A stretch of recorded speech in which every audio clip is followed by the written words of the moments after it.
যে এই যে ধরেন এই তিন গোষ্ঠীর লোক এই ধরনের আনুগত্য প্রকাশ করতে চায় না, যেমন ডিজি এসএসএফ এর বাসায় আওয়ামী লীগের নেতা যদি লুকায় থাকে তাহলে আমাদের সরকার প্রধানের নিরাপত্তার গোপনীয়তা সংরক্ষিত হবে।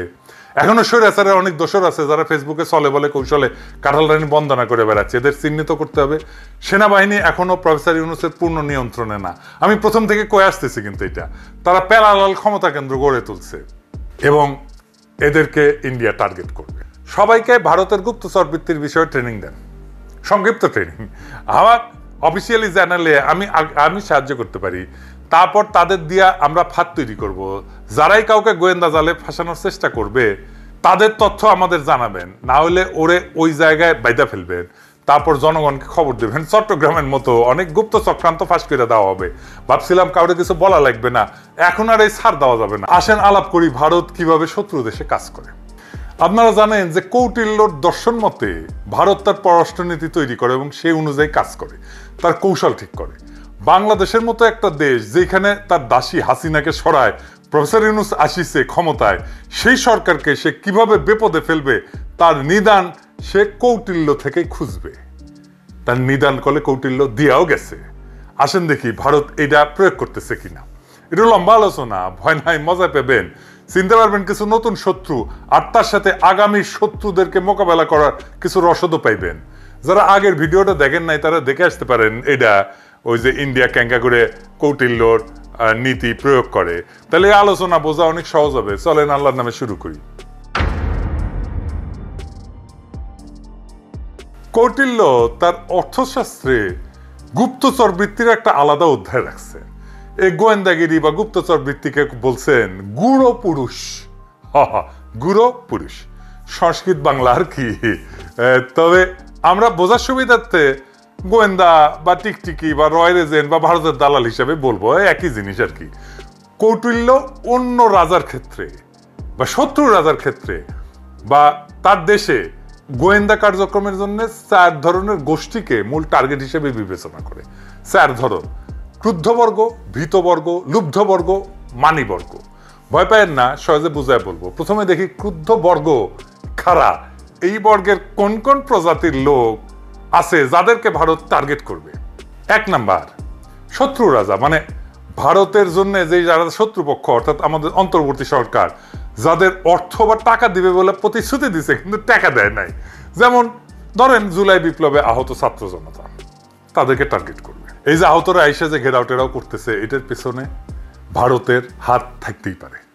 2 নাম্বার কোন শিল্প, ব্যবসা বা অন্য সুবিধা প্রদানের বিষয়ে যাদেরকে সুবিধা দেওয়া হয় নাই, যেমন ধরেন যারা মনে করে যে উপদেষ্টা পরিষদ বা অন্য জায়গায় তাদের বেশি লোক নাই, তাদের ব্যবসায়ীরা আশানুরূপ চুরি করতে না পেরে এখন দিশাহারা, তাদের লোকদের ট্রান্সফার পোস্টিং প্রমোশন ইচ্ছা মতো হইতেছে না, নাই তো কইছেই বিএনপি থেকে সুপারিশের পর সুপারিশ আসে, সেটা বোধহয় হচ্ছে না এখন, তাই না? যাদেরকে রাজার প্রিয়জনেরা রাজকুলে ঠাই দেয় নাই, মানে মন্ত্রিসভা বা উপদেষ্টা পরিষদে প্রবেশ করতে দেয় নাই, বুঝেছেন তো? এরপরে আছে রাজার আদেশে যারা প্রবাসে সংক্ষুব্ধ অবস্থায় জীবনযাপন করছেন। এটা বোঝা খুবই সহজ। যে নবনীতা, বমিতিয়াল, হ্যাঁ, আরিফ, জেপ টিকটিকি, আসাদ নূর, এরা সবাই আবার নতুন কিছু পাগলের আমদানি হয়েছে, যাদের সাথে ওই যে আমার কাঁঠাল রানী রাতে আড্ডা দেয় আর কি, আইতে যে আড্ডা দেয়, এই যে বুঝেছে। তারপরে যাদেরকে রাজা বা আমাদের প্রফেসর ইউনূস ডেকে এনে পরাজিত বা তিরস্কার করেছেন, বকা দিছেন, বুঝাও। তারপরে যারা অনেক ব্যয় কইরাও কাজ উদ্ধার করতে পারে নাই। এই লিস্টে আছে মূলত আওয়ামী লীগের শেষ সময় যে সমস্ত ব্যবসায়ী কাজ পাওয়ার জন্য ঘুষ দিছে, কাজ পাইতে পাইতে তাদের আপায় পালায় গেছে। সো সেই সমস্ত ব্যবসায়ী ছাত্র জনতা বিপ্লবের সময় হাসিনারে তেল দিতে তার কার্যালয়ে গিয়া ভয় নাই আপা, ভয় নাই আপা বলে আসছে না, তাদের ব্যাপারে সাবধান। তারা ভারতের গুপ্ত এজেন্ট হওয়ার সম্ভাবনা প্রবল। ইউনিট সরকারের কাছে গিয়া যারা কোনো ধান্দা করতে পারে নাই, তারাও আছে এর মধ্যে। এরপরে আছে যারা নিজ যোগ্যতার অনুযায়ী কাজ দেওয়া হচ্ছে না বলে মনে করে, তারা এটা মনে করায় দিই আর কি।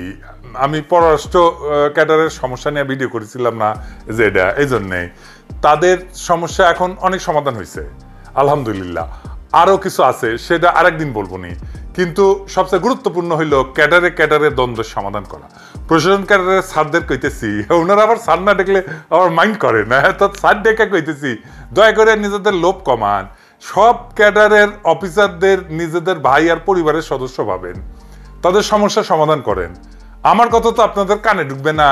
নাইলে কেন একদিকে আপনারা 25 ক্যাডারের আন্দোলনকারীদের চাকরি থেকে বরখাস্ত করতেছেন, অন্যদিকে আপনাদের আওয়ামী লীগের বন্দনা কইরা বরখাস্ত পিচ্ছি স্বৈরাচার ম্যাজিস্ট্রেটকে জামিন দিতেছেন? ফাজলামি পাইছেন? দেশ থেকে আপনাদের বাপের তালুক। হ্যাঁ, লাস্ট ওয়ার্নিং দিতেছি, এরপর আর কোনো কথা হবে না। সোজা মায়ের সোজা সজিয়াওয়ালের সামনে গরু পেলামার জিয়াপত করবো, পারলে টেকায়েন। সবার নাম লিস্ট করেছি, ধরলে গেলে কাউরে ছাড়ুম না, পুরা 16 বছরের ইতিহাস ধরে টান দিমো। এরপরে আছে যাদেরকে সম্মানজনক পদ বা নিয়োগ থেকে বিদায় করা হয়েছে, তারা এই লিস্ট নিয়ে বেশি কথা বললাম না, এটা সবার জানা আছে। এরপরে আছে যাকে রাজা তার প্রাপ্য মূল্যায়ন করেন নাই। এই গ্রুপের মূল টার্গেট হইল সেই সব লোক যারা ফ্যাসিস্টের দোষর না, কিন্তু ইউনূস স্যারের সরকার তাদেরকে যথেষ্ট মূল্যায়ন করে নাই আর কি। এই তালিকা কিন্তু অনেক বড়, যেমন ধরেন কথা কামাল এই তালিকার লোক কলে বুঝি চাও, ওর পিছে কলে ইন্ডিয়া লাইন দেবে। এখন এখন ইন্ডিয়ার কাছে অলরেডি সেল হয়ে গেছে কিনা ওটা উই করতে পারবে। আর তারপরে আছে যার স্ত্রীকে শত্রু রাজার কেউ করিছে।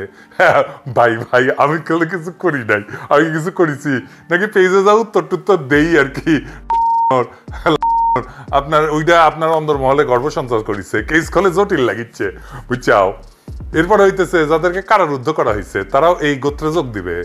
দেখেন এখন জেল থেকে যারা সিরকুট লেখে, ফেসবুকে স্ট্যাটাস দেয়, এই গ্রুপকে ভারত এখন অ্যাক্টিভ করতেছে, তাই আমাদের এদের বিষয়ে সাবধান থাকতে হবে। এরপরে আছে বিনা বিচারে অন্যের কথা শুনে যাকে দণ্ডিত করা হয়েছে বেইনসাফি কইরা। আমি আন্তর্জাতিক অপরাধ ট্রাইব্যুনালকে, আমার মহামান্য সুপ্রিম কোর্টকে অনুরোধ করব, দয়া করে কারো প্ররোচনায় কাউকে বিনা বিচারে সাজা দেবেন না, বেইনসাফি করবেন না। প্রত্যেক অভিযুক্তের ব্যাপারে খোঁজ নেন, তাদের ব্যাকগ্রাউন্ড চেক করেন, যদি দোষী হয় সাজা দেবেন অবশ্যই। অনেক ভালো লোক আছে যারা কিছুই করে নাই কিন্তু তাদেরকে হয়রানিমূলক মামলা দেওয়া হইতেছে। এই বিপ্লবী চেতনার নাম কইয়া কেউ যেন তাদেরকে ফাঁসিয়া দিতে না পারে, এটা একটু দেখবেন। পুলিশ বাহিনী আপনাদেরকে বলতেছি, আপনারা আওয়ামী দুর্বৃত্তদের কোনো মামলায় বাজ বিচার না করিয়া ঢুকাইতেছেন। আপনাদের বললে বলেন স্যার এটা তো দুর্বৃত্ত, এর মামলায় ঢুকাবো না। মামলায় ঢুকাবেন, অবশ্যই ঢুকাবেন, কিন্তু হাওয়াই মামলায় না। সে যদি দুর্বৃত্তই হয় তার দুর্বৃত্তপনা খুঁজে বের করেন, সেটা ডকুমেন্ট করেন, তারপরে মামলা দেন সেটার ভিত্তিতে। খাইটা খান রে ভাই, সত্যের পথ, ইনসাফের পথ, এটার কোনো শর্টকাট নাই। ভুয়া মামলা দিয়েন না, ভুয়া মামলায় খালাস পাওয়া যাবে দুর্বৃত্ত। আর যদি ভুয়া মামলায় শাস্তি হয় তাহলে আপনি মারাত্মক বেইনসাফি করলেন, আর পুরা জাস্টিস সিস্টেমকে একটা বেইনসাফির পাঠ করে ফেললেন। এটা একটা সমাজের জন্য, একটা রাষ্ট্রের জন্য খুবই মারাত্মক একটা অন্যায়, একটা মারাত্মক একটা ভ্রষ্টতা, এটা মাথায় রেখেন। এরপরে আছে যাদের সর্বস্ব অপহরণ করা হয়েছে, আমি জানি না কাদের সর্বস্ব অপহরণ করা হয়েছে, তবে এই কাজে অন্তত বিপ্লবের পক্ষের কেউ কোনোদিন করবে না। অন্য কেউ যেন এই কাজ করতে না পারে সেদিকে আমাদের সজাগ দৃষ্টি রাখতে হবে। আর হইতেছে যাদের পরিবারকে স্বদেশ হইতে নিষ্কৃত করা হয়েছে, এই কাজে যোগ দিবে আওয়ামী লীগের সেই নেতাদের পরিবারের সদস্যরা যাদের কুকর্মের কারণে জনগণের দৌড়ানি খেয়েছে, দেশ ছেড়ে ভাগছে। তাদের জায়গায় তাদের প্রক্সি এজেন্ট হিসেবে কাজ করবে তাদের পরিবারের সদস্যরা বা পলাতক সদস্যরা। তো কৌটিল্য মতে এই গোত্রের লোকদের ভারত যে একটা কথা বলবে, কি বলবে জানেন? সে বলবে যে প্রমত্ত হাতি যেমন সামনে জাপায় তাই নষ্ট করে, তেমনি এই অন্ধ রাজা মানে প্রফেসর ইউনূস রাজনীতি করার যোগ্যতা হারাইছেন। অজ্ঞ মন্ত্রীদের দ্বারা পরিচালিত এই রাজা মানে প্রফেসর ইউনূসের সরকার সবাইকে শেষ করে দেওয়ার জন্যই উদ্যত হয়েছে। এই বইলা ভারতের গোয়েন্দারা বলবে যে এই রাজার প্রতি আপনারা অনাস্থা তৈরি করেন, না হলে এই রাজা মানে প্রফেসর ইউনূসের সরকার আপনাদের ক্ষতি করবে। এখন কি আপনারা এই ক্যাম্পেইন, প্রফেসর ইউনূসের ক্যাম্পেইনের সাথে এই কথাগুলোর মিল খুঁজে পান?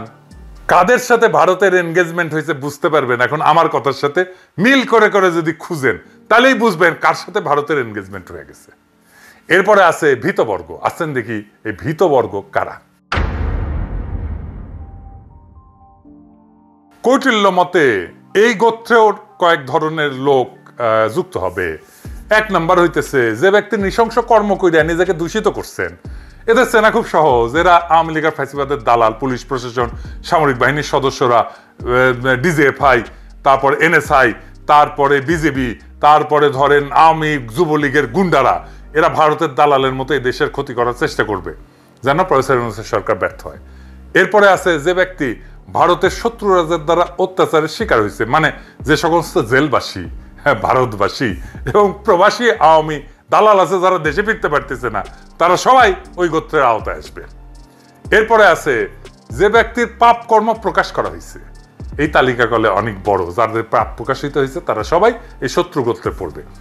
5ই আগস্টের পরে এদের বিষয়ে আরো তথ্য প্রকাশ করা দরকার ছিল, তাই এই তালিকায় সবাইকে চোখে চোখে রাখতে হবে। এই তালিকায় যারা আছে, যাদের তথ্য প্রকাশিত হচ্ছে, আমার কাছে টেরাবাইটের পর টেরাবাইট ডাটা আছে। কোনো অলিগার, কোনো ব্যবসায়ী প্রফেসর ইউনূসের সরকারকে বেকায়দা ফেলার কাজ করলে তাকে করলে ধরবো, ওইটা দিয়ে আজ আমার ক্ষুদ্র ভ্রাতার ভগ্নীরা কবে দাদা আজ কোনো বিশেষ ক্লিপ শোনাবেন না?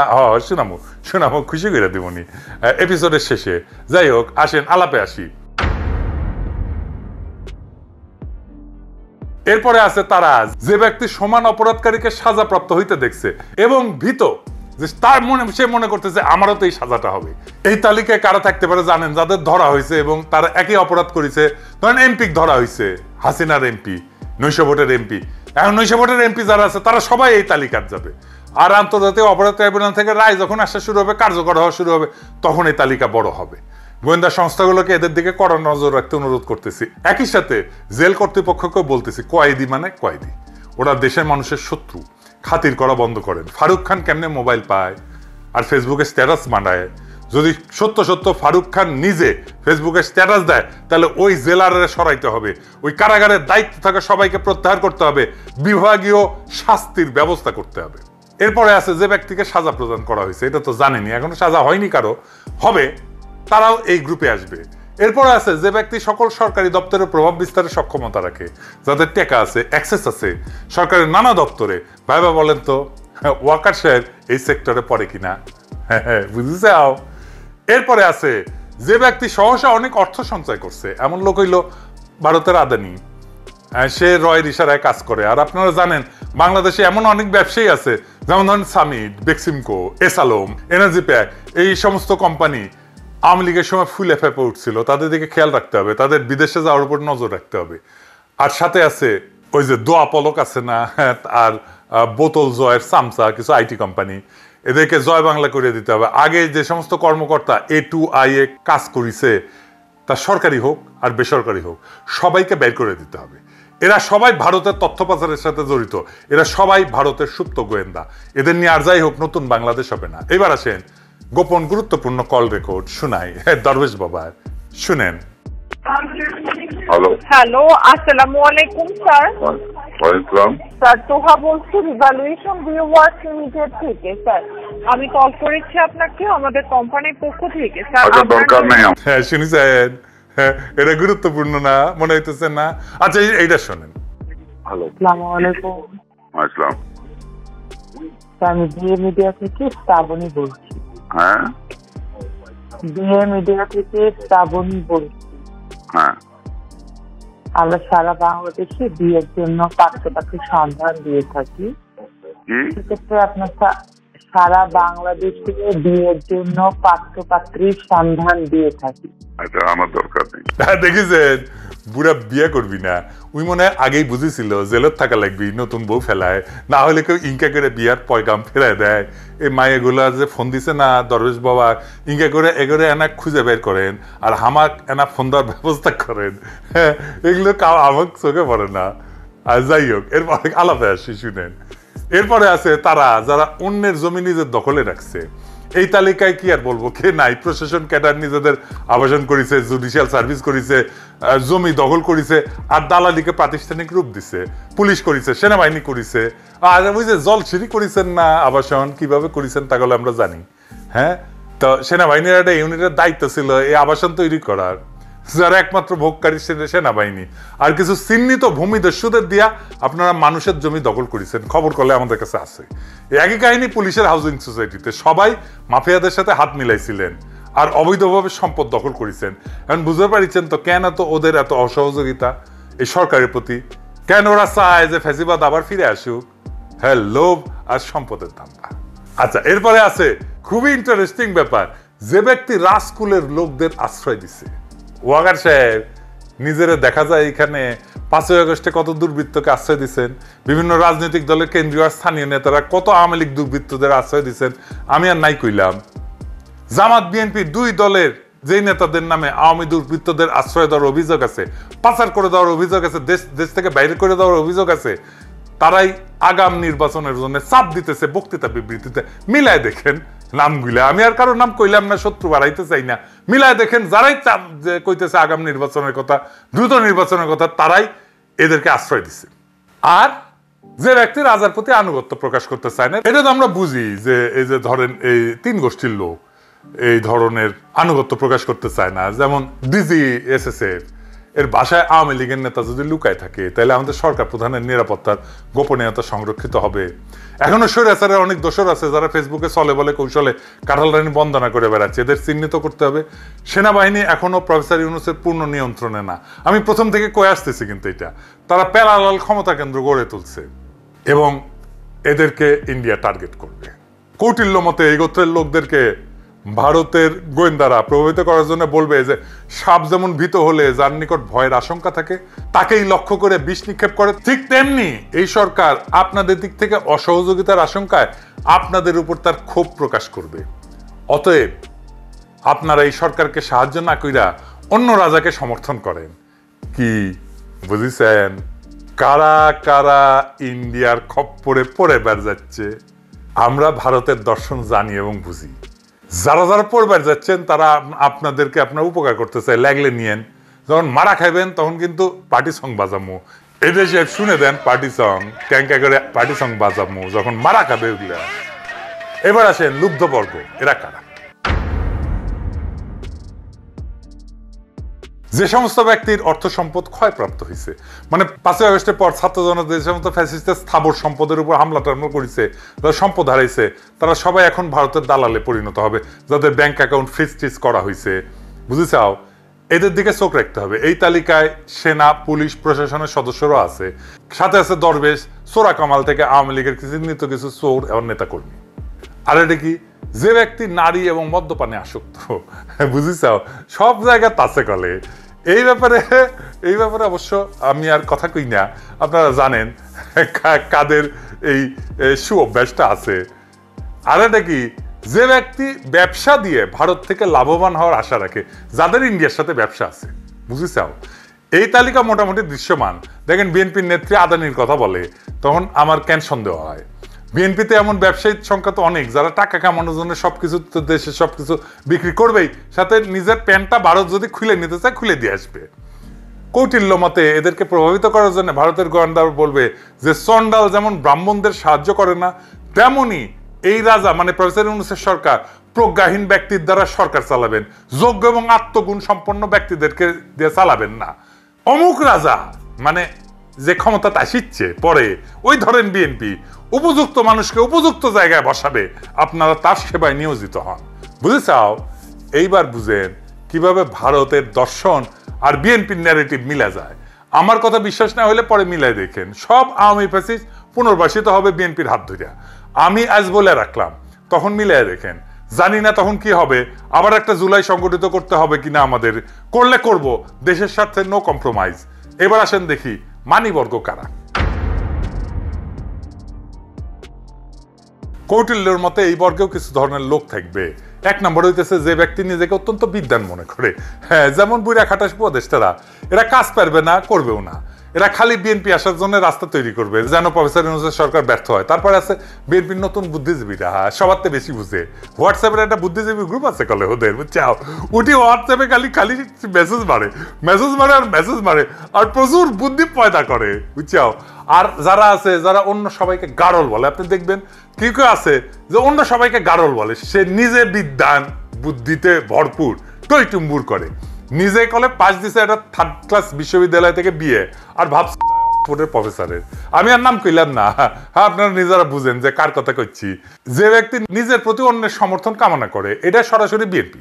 তাদের জনসমর্থন কি আছে জানি না, তাদের ছাত্র সংগঠন ছাত্র দলের জনসমর্থন নাই, এটা তো সত্য। ছাত্র দল ছাত্র সংসদ নির্বাচন করে না কেন? কারণ তারা হারবে। বিএনপি মনে করে আমরা যারা বিএনপি করি না তাদেরও বিএনপির কামলা খেতে দেওয়া উচিত, বুঝছাও। আর এরপরে কে আছে? যে ব্যক্তি নিজ শত্রুর প্রতি অন্যের পূজা সহ্য করতে পারে না। পূজা মানে শ্রদ্ধা, সমর্থন ইত্যাদি। বিএনপি তাদের মূল শত্রু এখন অন্তর্বর্তীকালীন সরকার। প্রফেসর ইউনূসকে কত তাড়াতাড়ি তাড়াইতে পারবে সেই চিন্তাই এখন তাদের মাথায়। তো প্রফেসর ইউনূসের পক্ষে যারা কথা বলবে তাদের পিছনে বিএনপির পালিত বট গালিগালাজ করতে নেমে পড়বে। এরপরে আছে সেই ব্যক্তিরা যারা অধীনস্থদের দ্বারা প্রভাবিত হয়ে এখন অন্যায় কাজ করছে। এমন অনেক সরকারি কর্মকর্তা আছে যাদের চুরির মাস্টার প্ল্যানার তাদের অধীনস্থ কর্মচারীরা।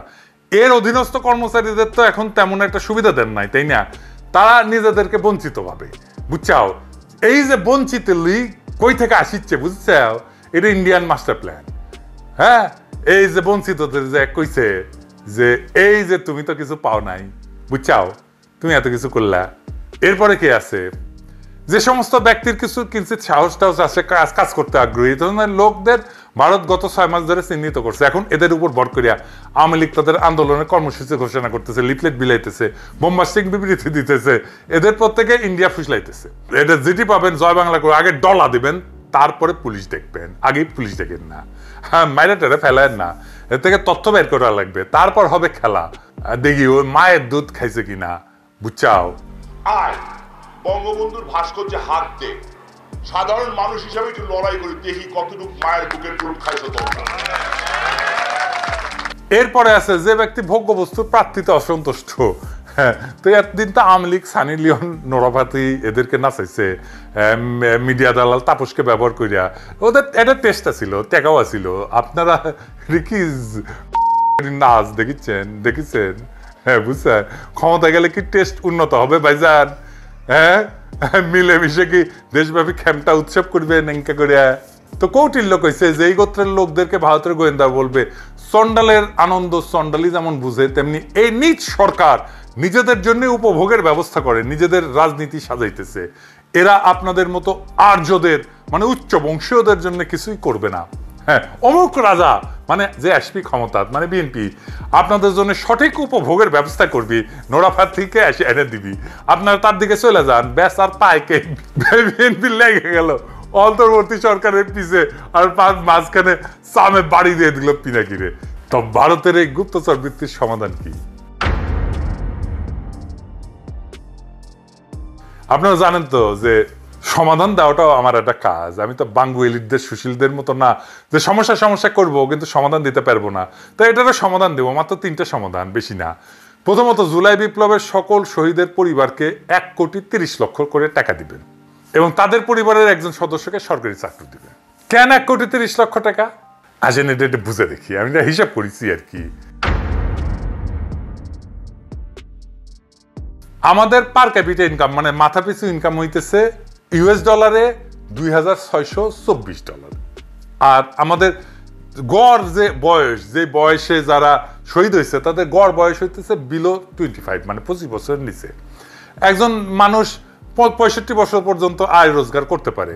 তো তাইলে তারা তাদের ফ্যামিলির জন্য 40 বছর তারা আয় উপার্জন করতো, তাই না? তাহলে 40 বছরে কত হয়? $1,04,960। এটা বাংলা টাকায় কনভার্ট করলে 1,27,00,000 টাকা হয়। তাই কোনোভাবেই 1,27,00,000 টাকার নিচে কোনো কম্পেনসেশন হবে না শহীদ পরিবারে। এইটা ন্যায্যভাবে ইনসাফের সাথে ঠিক করতে হবে। এতে করে ছাত্র জনতা মানে যারা এই সরকারকে ক্ষমতা বসাইছে তারা ভারতের কুমন্ত্রণায় বিভ্রান্ত হবে না। সমস্যাটা উনি স্যার বলছেন যে সরকারি আমলারা এই কাজ বাস্তবায়ন করতেছেন না, তারা নাকি সহযোগিতা করতেছেন না, যদিও উনি ডিপ্লোম্যাটিক ল্যাঙ্গুয়েজে বলছেন যে আমাদের সাথে ওনাদের কানেকশন হইতেছে না। শুনেন, প্রজেক্ট করতে আমার ভয় লাগে যে কথা বলে ওটা পারি না, তো শেষ পর্যন্ত গিয়ে পৌঁছে না। কথার আন্তরিকতা তো মানুষ বিশ্বাস করে।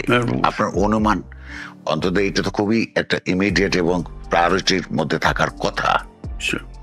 এটা কি বিউরোক্রেটিক ট্যাঙ্গলস এর কারণে হচ্ছে? বিউরোক্রেটিক ট্যাঙ্গলস এর মধ্যেই এই কার হাত দিয়ে কিভাবে যাবে, কার কাছ থেকে কোথায় যাবে, এগুলো নিয়ে গোলমাল হচ্ছে, আর কিছু না।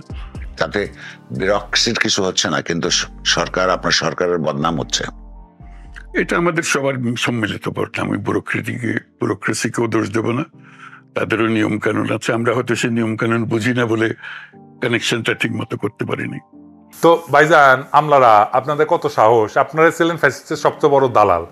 আপনারা কেউ কি ফ্যাসিস্টের আমলে কোনো প্রতিবাদ করেছেন? কেউ করেন নাই। আপনারাই তো সবখানে জয় বাংলা বলার মতো হঠকারী প্রজ্ঞাপন করেছেন। আপনারাই এখন ছাত্র জনতার সহায়তায় কোনো কাজ করতেছেন না। এই যখন আপনাদের অবস্থা, তখন টাকার সমাধান আমি কয়ে দিচ্ছি। আমি প্রফেসর ইউনূস স্যারের দৃষ্টি আকর্ষণ করে বলতেছি, আপনি একটা মৌখিক নির্দেশনা দেবেন সকল পর্যায়ের সব সরকারি কর্মকর্তা আপনি সহ আগামী 1 মার্চ 2025 তারিখে তাদের একদিনের বেতনের সমপরিমাণ অর্থ জুলাই ফাউন্ডেশনে জমা দেবে। যা জুলাই আগস্ট শহীদের পরিবার এবং আহতদের চিকিৎসা প্রদানে ব্যবহার করা হবে। একই সাথে আগামী বাংলা নববর্ষে যে উৎসব ভাতা পাওয়ার কথা ছিল তা বাতিল কইরা ওই অর্থের সমপরিমাণ অর্থ জুলাই বিপ্লবের শহীদ এবং আহতদের সেবায় খরচ করা হবে। নতুন বাংলাদেশের লড়াকু যোদ্ধারা হাসপাতালে জীবন যুদ্ধ করবে, কাতরাইবে ব্যথায়, আর আপনারা উৎসব করবেন? ঢুকায় দিমু উৎসব, একদম হান্দায় দিমু উৎসব। আমরা দেখব আপনারা কি করেন। যে বা যারা এর বিরুদ্ধে কথা বলবে তাদের নাম আমি আমার নেটওয়ার্ক দিয়ে বাইর করব, তারপর দেখব এত সাহস কোত্থেকে আসে। ছাত্রদের টাকা দেওয়ার সময় যত নিয়ম কানুন, নিজের বেলায় আটি সাটি আর শহীদের বেলায় সিমটি কাটি, তাই না? এখন আমরা দেখব যে কোন ক্যাডার সবার আগে ঘোষণা দেয়। যারা জুলাই বিপ্লবের পক্ষে থাকবে তাদের পক্ষে থাকবে ছাত্র জনতা। দ্বিতীয় সমাধান, সবাইকে ভারতের গুপ্তচর বৃত্তির বিষয়ে ট্রেনিং দেন, সংক্ষিপ্ত ট্রেনিং। আমার অফিসিয়ালি চ্যানেলে আমি সাহায্য করতে পারি। তারপর তাদের দিয়ে আমরা ফাঁদ তৈরি করব। যারাই কাউকে গোয়েন্দা জালে ফাঁসানোর চেষ্টা করবে তাদের তথ্য আমাদের জানাবেন, না হলে ওরে ওই জায়গায় বাইদা ফেলবেন। তারপর জনগণকে খবর দেবেন। চট্টগ্রামের মতো অনেক গুপ্ত চক্রান্ত ফাঁস করে দেওয়া হবে। ভাবছিলাম কাউরে কিছু বলা লাগবে না, এখন আর এই ছাড় দেওয়া যাবে না। আর ছাত্র ভাইরা, আপনারা এই ভারতের দর্শন আপনাদের সহযোদ্ধাদের জানাইবেন, তাদেরকে এক একটা রণাঙ্গনের সৈনিক হিসেবে গড়ে তুলবেন। আর তোমাদের ডাকে পুরা বাংলাদেশ এক হইছে, অন্য কারো ডাকে ঈদের পরের আন্দোলনে জনগণ এক হয় নাই। তোমরা মানুষের নেতা, তোমাদের শক্তি এই দেশের জনগণ, এটা মাথায় রেখো। 3 নাম্বার, বাংলাদেশের বাজারে ভারতের পণ্য বয়কট করবেন। না পারলে ভারতের পণ্যের আকাশ সমান শুল্ক আরোপ করেন। ভারতের যে যে কোম্পানি বাংলাদেশের কারখানা করেছে সেসব আমরা সিলগালা করে দেব, অফিস সিলগালা করে দেব। ভারতের ক্ষতি হবে তাদের বাৎসরিক 14 বিলিয়ন বাণিজ্যে, যেটা বাংলাদেশ থেকে তারা নিয়ে যায়। আর ভারত যদি পাল্টা শুল্ক বসায় তাহলে ওই যে 2 বিলিয়ন আমরা রপ্তানি করি ওইটা পড়বে, দরকার হলে করবো না। এই কাজ বাস্তবায়ন করা খুব সহজ না। এর জন্য আমাদের কমিটেড লোক দরকার, দেশপ্রেমিক জুলাই বিপ্লবের পক্ষের শক্তি দরকার, আমাদের যোগ্য লোক দরকার। সবখানে যোগ্যদের পদায়ন করেন, গোয়েন্দা সংস্থাগুলোকে ঢাইলা সাজান। ফ্যাসিবাদের দোসর আর গুমের সাথে জড়িত যে সমস্ত সেনা এবং পুলিশ সদস্যদের চাকরিতে রাখছেন এখনো, তাদের বের করেন। সোশ্যাল মিডিয়া মনিটর করেন। যারাই ভারতের পক্ষে, ফ্যাসিবাদের পক্ষে ইনা বিনা পোজ দেবে তারে বসায় দেবেন। আর দয়া করে আপনাদের বুড়া উপদেষ্টাগুলোরে এই উপদেষ্টা পরিষদ থেকে বাদ দেন। আপনাদের যে সমস্ত মন্ত্রণালয় আন্ডার পারফর্মিং, তার সবগুলো উপদেষ্টাই কোন রাজনৈতিক দল সাজেস্ট করছিল এটা আমরা জানি। হ্যাঁ, আর কইলাম না, আর কি সত্যতা বাড়াইতে চাই না, তিক্ততা বাড়াইতে চাই না। ভারত ঢোকা মানেই বিপ্লবের অপমৃত্যু, এইটা আমরা হইতে দেব না। লাগলে আবার লড়াই হবে নব্য ফ্যাসিস্টের বিরুদ্ধে। আমার বাংলাদেশ আর কখনোই ভারতের উপনিবেশে পরিণত হবে না। জাতীয় ঐক্যমত কমিশনের সঙ্গে রাজনৈতিক দলগুলোর বৈঠক শনিবার। প্রধান উপদেষ্টা ডক্টর মোহাম্মদ ইউনূসের নেতৃত্বাধীন জাতীয় ঐক্যমত কমিশন শনিবার সকল রাজনৈতিক দলের সঙ্গে বৈঠক করবে। সরকার গঠিত 6 সংস্কার কমিশনের সুপারিশগুলো বিবেচনা ও গ্রহণের জন্য রাজনৈতিক দলগুলোর সাথে প্রথম এ বৈঠক অনুষ্ঠিত হবে। শনিবার বিকেল 3টায় রাজধানীর বেইলি রোডে অবস্থিত ফরেন সার্ভিস একাডেমিতে এ বৈঠক অনুষ্ঠিত হবে। বৈঠকে বিএনপি থেকে দলটির মহাসচিব মির্জা ফখরুল ইসলাম আলমগীরের নেতৃত্বে একটি প্রতিনিধি দল অংশগ্রহণ করবে। আর জামাতের সেক্রেটারি জেনারেল মিয়া গোলাম পরোয়ার নেতৃত্বে একটি প্রতিনিধি দল বৈঠকে অংশগ্রহণ করবে। বিএনপির সাথে যুগপৎ আন্দোলনে থাকা দলগুলোর এই বৈঠকে অংশগ্রহণ করবে। 12 দলীয় জোটের সমন্বয়ক সৈয়দ এহসানুল হুদা আমার দেশকে বলেন, আগামীকাল জাতীয় ঐক্যমত কমিশনের সঙ্গে বৈঠকের জন্য আমাদের আমন্ত্রণ জানানো হয়েছে। বৈঠকে আমাদের 12 জনের প্রতিনিধি অংশগ্রহণ করবে। আর গণতন্ত্র মঞ্চের সমন্বয়ক বিপ্লবী ওয়ার্কার্স পার্টির সাধারণ সম্পাদক সাইফুল হক আমার দেশকে জানায়, আগামীকাল প্রধান উপদেষ্টার নেতৃত্বাধীন জাতীয় ঐক্যমত কমিশনের সঙ্গে আমাদের বৈঠক হবে। সেখানে আমাদের 6টি দলের 12 জন সদস্য অংশগ্রহণ করবে। এদিকে গতকাল সরকার থেকে 7 সদস্যের জাতীয় ঐক্যমত কমিশন গঠন করা হয়েছে, যার সভাপতি অন্তর্বর্তী সরকারের প্রধান উপদেষ্টা অধ্যাপক ডক্টর মোহাম্মদ ইউনূস। সভাপতি হিসেবে আছেন সংবিধান সংস্কার কমিশনের প্রধান অধ্যাপক ডক্টর আলী রিয়াজ।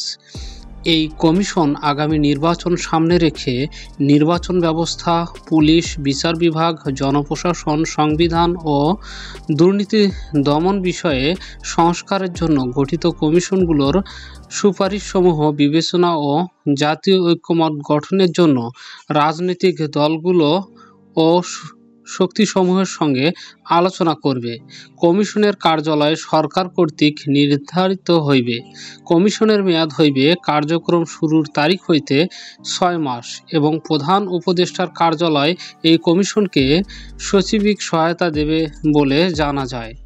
সম্মানিত প্রিয় দর্শক, ভিডিওটি সম্পর্কে আপনাদের মহামূল্যবান মতামত কমেন্ট করে জানিয়ে দিন। সবাই সুস্থ থাকুন, ভালো থাকুন। আসসালামু আলাইকুম।